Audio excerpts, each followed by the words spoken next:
আসসালামু আলাইকুম সবাইকে।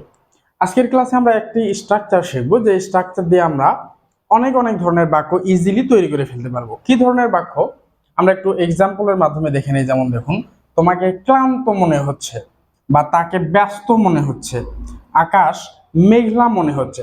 সো এই যে কোনো কিছু বা কাউকে দেখে কোনো কিছু মনে হচ্ছে, এই ধরনের যে কথাগুলো, সবগুলো কথা কিন্তু আমরা সিম্পলি এই সিম টু বি এই স্ট্রাকচার দিয়ে ইজিলি বলে ফেলতে পারি।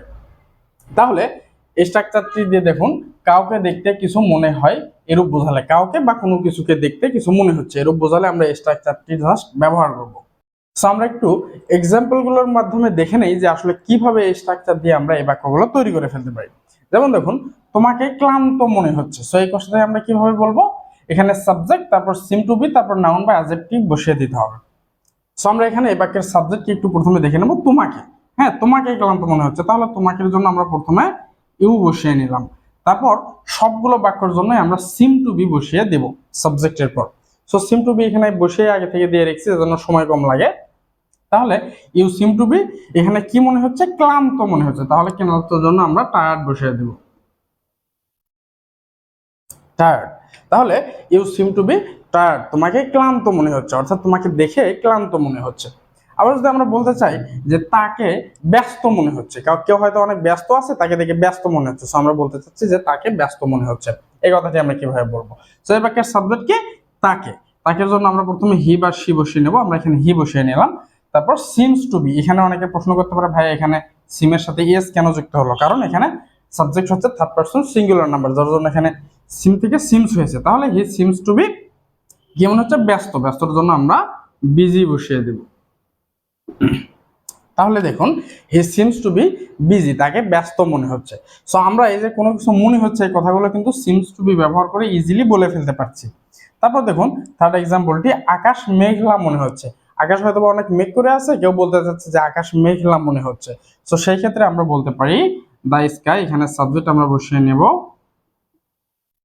The sky seems to be, এখানে কি মনে হচ্ছে, মেঘলা। মেঘলার জন্য আমরা ক্লাউডি বসিয়ে দিতে পারি, ক্লাউডি।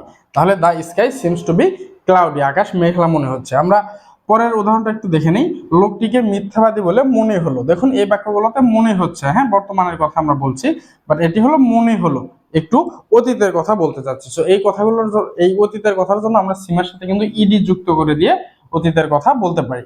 তাহলে লোকটিকে মিথ্যাবাদী বলে মনে হলো, দ্য ম্যান, এখানে সাবজেক্ট, সিম টু বি কি মনে হলো, মিথ্যাবাদী। তাহলে মিথ্যাবাদীর জন্য আমরা লায়ার বসিয়ে দিতে পারি। তাহলে the man seem to be liar, লোকটিকে দেখে মিথ্যাবাদী বলে মনে হলো। সো আমাদের এই ধরনের কাউকে বা কোনো কিছুকে দেখে আমাদের কিছু মনে হলো, এই ধরনের কথাগুলো কিন্তু আমরা সিম্পলি এই স্ট্রাকচারটা দিয়ে তাহলে বলে ফেলতে পারি। সো আমরা নিজেরা বাসায় কয়েকটি আরো এক্সাম্পল মেক করবো এবং সেগুলো চর্চা করব।